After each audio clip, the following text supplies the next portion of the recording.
All right, guys, so we're going to be covering the first week in November here. So, first day on Monday, what we're going to be doing is Angie. So, this is one of the girl workouts.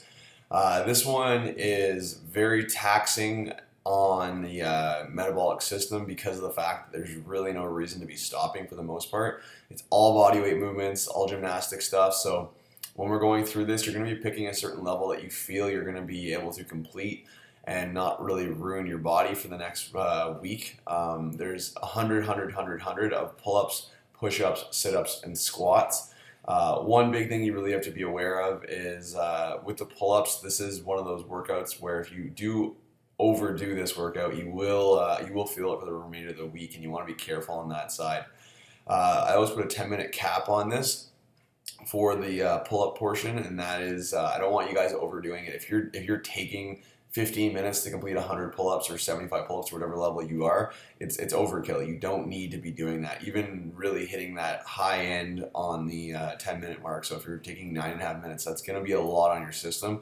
And if you haven't done the volume on the pull-ups, just be aware that it will crush you for the rest of the week. So I want you guys just to be smart about this and go through it as hard as you can, like every other workout. But pick a level that you feel you're going to get a good workout, but be able to come in the next day and still do that workout. I've given you guys different options for the beginner, so it's either going to be 50 strict pull-ups or ring rows or bar rows. Now, when I say strict pull-ups, that means that you can use a band, but there's no kipping allowed for that. Now, when you have the other modifications for intermediate or if you're doing advanced, you can kip. I don't really want you using like a thick band and kipping tons of reps on that. Just get stronger so that when you come back to this workout in the future, you'll be able to do the advanced version no problem.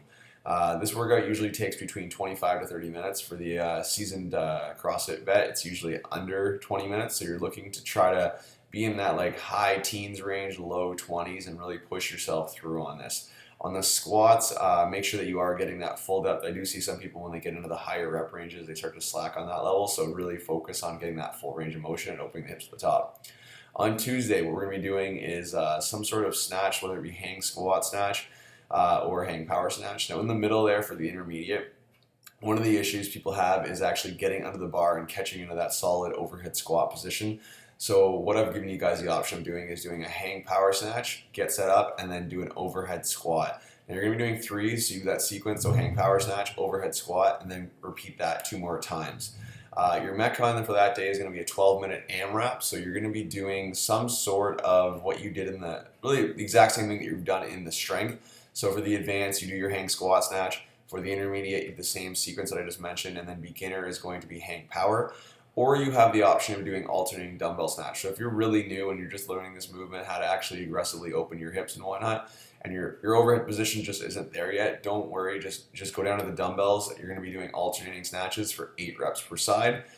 In between there, you got the rope climbs or the knee raises, and then at the end of each round, you're going to be hitting on the rower or the assault bike. So make sure you go hard on this one.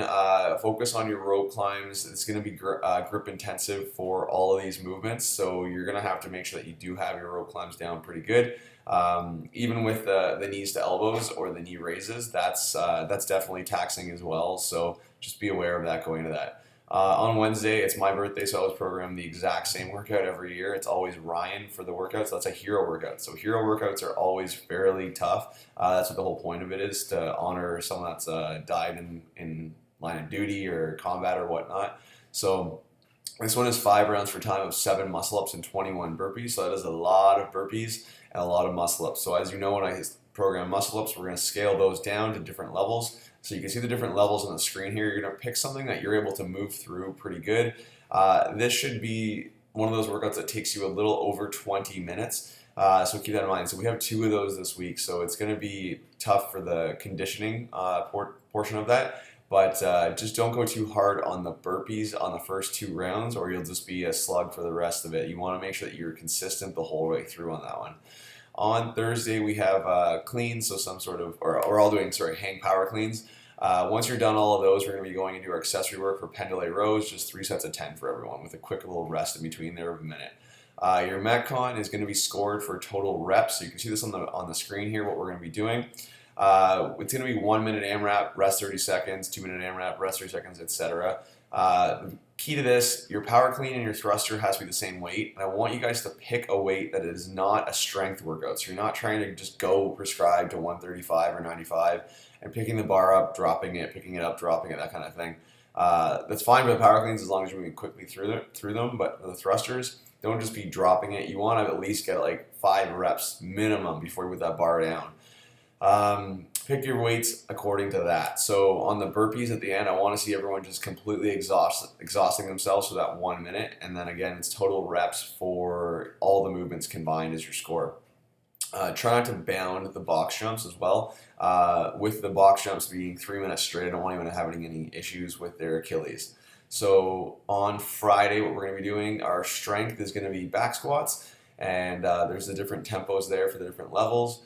Your Metcon that day, is going to be 3 rounds per time of 10 back squats at 65% of your 1RM. If you're a beginner and you're not sure your numbers, I do want you going on the heavier side of that because you're able to actually do more for what your body's or what your neurological system kind of tells you can do. That doesn't really make a lot of sense if you think about a beginner, but the key is a beginner can actually do more reps because they're not able to go heavier. So heavier than your 65% is kind of what I mean by that. So the coach will help explain that to you. You're going to be rowing 500 meters directly once you're done your 10 back squats. Also, the 10 back squats should be 10 unbroken back squats, so not resting that bar on the rack in between. So you're going to row 500 meters and then rest 3 minutes. It's going to be 3 rounds of that for time. On Saturday, it's going to be bench press for your strength, and then we're going to go into the Metcon, which is going to be 10 to 1, burpee box jumps, dumbbell thrusters, and sit-ups. The difference there is the beginner is going to be burpees onto a plate. That's it, and we will see you guys in the gym.